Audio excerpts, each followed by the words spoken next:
दोस्तों पिछले एक हफ्ते से जिसको लेकर इतनी खबरें आ रही थी और जिसको लेकर सबसे ज्यादा एक्साइटमेंट था कि आखिरकार वह भारत कब आ रहा है। जी हां, अब वह आ चुका है और हम बात कर रहे हैं F-35 लड़ाकू विमान की, जो पहली बार भारत की जमीन पर उतर चुका है। ऐसे में सवाल उठता है कि यह F-35 भारत में क्यों आया है। क्या अमेरिका अभी से भारत को ऑफर करने की यानी कि भारत को बेचने की तैयारी तो नहीं कर रहा, और भारत के पड़ोसी देशों में इतनी खलबली क्यों मच गई है भारत में F-35 उतरने से। इन सभी बातों के बारे में अब आपको थोड़ा सा डिटेल में विस्तार से बताते हैं। दोस्तों, हाल ही में डिफेंस सोर्सेज से यह खबर निकलकर सामने आई थी कि हाल ही में अमेरिका का F-35 लड़ाकू विमान भारत आ सकता है, और अब बिल्कुल ऐसा ही हुआ है, क्योंकि अमेरिकी F-35 अब भारतीय जमीन पर उतर चुका है। जैसा कि आप स्क्रीन पर इमेज भी देख सकते हैं, यह तस्वीर बेंगलुरु से सामने आई है। दरअसल अमेरिका का इसे भेजने का कारण यह है कि पूरे एशिया का जो सबसे बड़ा एयर शो है, जिसका नाम एरो इंडिया है, वह भारत के बेंगलुरु शहर में आयोजित किया जा रहा है, और इसमें दुनिया भर की वायुसेनाएं हिस्सा ले रही है और अपनी शक्ति का प्रदर्शन कर रही है। अमेरिका भी इसमें हर बार हिस्सा लेता है, लेकिन हर बार उसकी प्रेजेंस काफी लिमिटेड होती है और बहुत ही कम अमेरिकी एयरक्राफ्ट इसमें हिस्सा लेते हैं। हालांकि पिछली बार अमेरिका B-1 लैंसनर बॉम्बर ने इसमें हिस्सा लिया था, जिसने भारत के तेजस लड़ाकू विमान के साथ उड़ान भरी थी, लेकिन फिर भी अमेरिका इसमें इतने बड़े लेवल पर हिस्सा नहीं लेता था। लेकिन इस बार अमेरिका ने कहा कि वह एरो इंडिया 2023 में अपनी फुल फोर्स के साथ उतरेगा और अपनी शक्ति का प्रदर्शन करके दुनिया के सामने रखेगा, और अमेरिका ने ऐसा ही कर दिखाया है। और इस बार अमेरिका ने अपने एडवांस एयरक्राफ्ट के साथ F-35 स्टेल्थ को भी लेकर आ गया है, जिसने पूरे शो में सबका ध्यान अपनी तरफ खींचा है।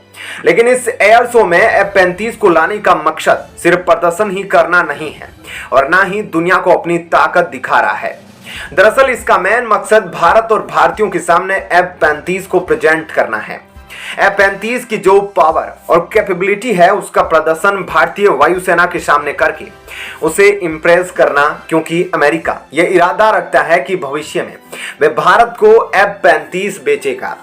ऐसे में इस बारे में कई एक्सपर्ट का मानना है कि अमेरिका इस शो के दौरान इसे भारत को ऑफर कर सकता है, लेकिन खुले में नहीं, बल्कि बेड चैनल के जरिए।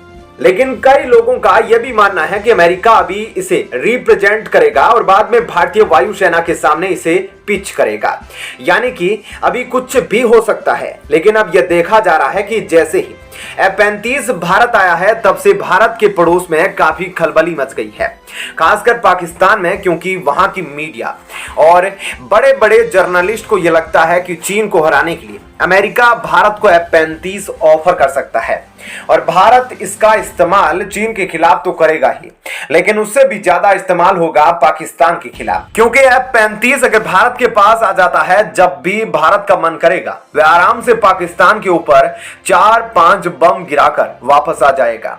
दरअसल इसका कारण है F-35 का बीस्ट मोड। जब F-35 के बीस्ट मोड को ऑन किया जाता है तो यह सुपर फ्रेंड हो जाता है, और यह S-400 और S-500 जो दुनिया की सबसे बेस्ट एयर डिफेंस सिस्टम है, उनके लिए भी इसको पकड़ पाना काफी मुश्किल होता है।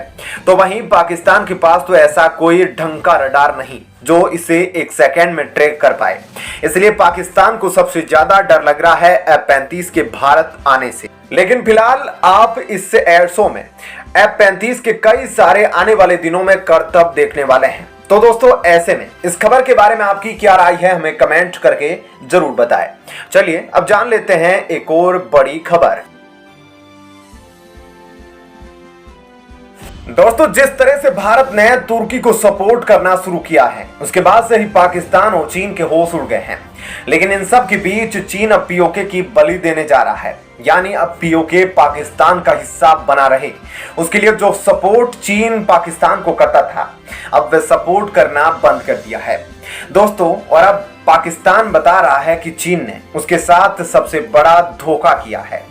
लेकिन आपको बता दें कि भारत ने जिस तरह से तुर्की की मदद की है, उसके बाद तुर्की भी अब भारत का सबसे सच्चा दोस्त बनता दिख रहा है, और अब इसी क्रम में चाइना भी पाकिस्तान से पल्ला झाड़ने लगा है, क्योंकि भारत के पास सभी शक्ति है जो किसी भी देश में बड़े स्तर पर मदद पहुंचा सकती है या फिर उसे डुबा भी सकती है।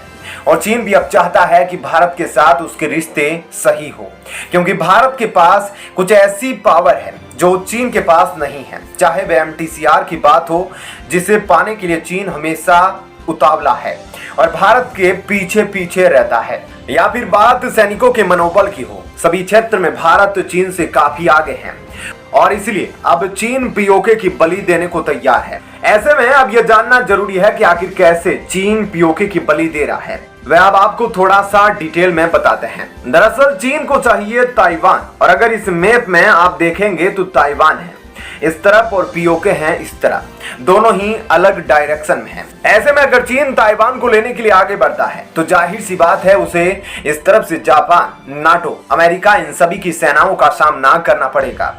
यह बात चीन अच्छी तरह से जानता है कि ऐसी परिस्थितियां उत्पन्न होगी, लेकिन नाटो देश हो या अमेरिका हो, उनकी कोई सीमा नहीं लगती है चीन से। चीन की अगर किसी से सीमा लगती है तो वो है भारत, और चीन में इस वक्त कुछ प्लस पॉइंट है तो कुछ माइनस पॉइंट भी, जैसे कि भारत के पहाड़ी इलाकों में चीनी सेना लड़ नहीं सकती और उनकी सांसें फूलने लगती है, जिसके बाद उनको बदलना पड़ता है। जबकि भारतीय सेना की बात करेंगे तो ये सियाचिन ग्लेशियर जैसे इलाकों में भी लड़कर न सिर्फ जंग को जीत लेती है बल्कि दुश्मनों को भगाने के लिए मजबूर कर देती है। इनके पास पूरी क्षमता है माउंटेन वार को जीत के साथ हासिल करने की, लेकिन वहीं चीनियों के हौसले पस्त हो जाते हैं। लेकिन चीनी इस वक्त यही कोशिश कर रहे हैं कि जब भारत के साथ लड़ाई हो तो क्या ज्यादा से ज्यादा मिसाइलों, टेक्नोलॉजी, हथियारों पर ध्यान दिया जाए। इसलिए उन्होंने भारत को घेरने के लिए जहां सेना की तैनाती बढ़ा दी है, तो वहीं अब तंजानिया को लेके एक बड़ा ऐलान किया है। तंजानिया में अब चीन एक नेवल बेस बना रहा है, यह काफी बड़ा बना रहा है और इसमें काफी पैसा लगा रहा है। वहीं दूसरी तरफ ग्वादर और दूसरी जगहों पर पहले से ही चीन के नेवल बेस है, और श्रीलंका का तो उसने वैसे भी बुरा हाल कर दिया। अब तो श्रीलंका ऐसा गुलाम हो गया है कि श्रीलंका की कोलंबो पोर्ट सिटी में श्रीलंका का वीजा, श्रीलंका का पासपोर्ट कुछ नहीं चलेगा, बल्कि वहां सब कुछ चीन का। और अब श्रीलंका इस बात को धीरे धीरे स्वीकार कर रहा है कि वह गुलाम बन गया है। चीन इसलिए अपने एयरवेज पर ध्यान दे रहा है ताकि वह ताइवान पर हमला करे तो भारत अपनी नेवी को बड़ी संख्या में वहां भेज ना पाए, क्योंकि चीन जानता है कि टू फ्रंट की लड़ाई में वह अकेला नहीं लड़ पाएगा।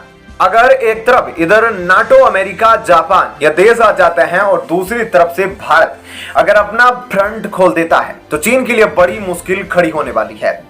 यही मौका है जब भारत पीओके के लिए बड़ा एक्शन लेगा, और यकीन मानिए कि चीन आसानी से पीओके की कुर्बानी दे देगा। लड़ाई के समय वह पीओके को कुर्बान करना ज्यादा आसान समझेगा, क्योंकि चीन को पीओके से कोई मतलब नहीं, इसलिए चीन द्वारा अब पीओके की कुर्बानी दी जाएगी। तो दोस्तों, ऐसे में इस खबर के बारे में आपकी क्या राय है, कमेंट सेक्शन में हमें जरूर बताएं।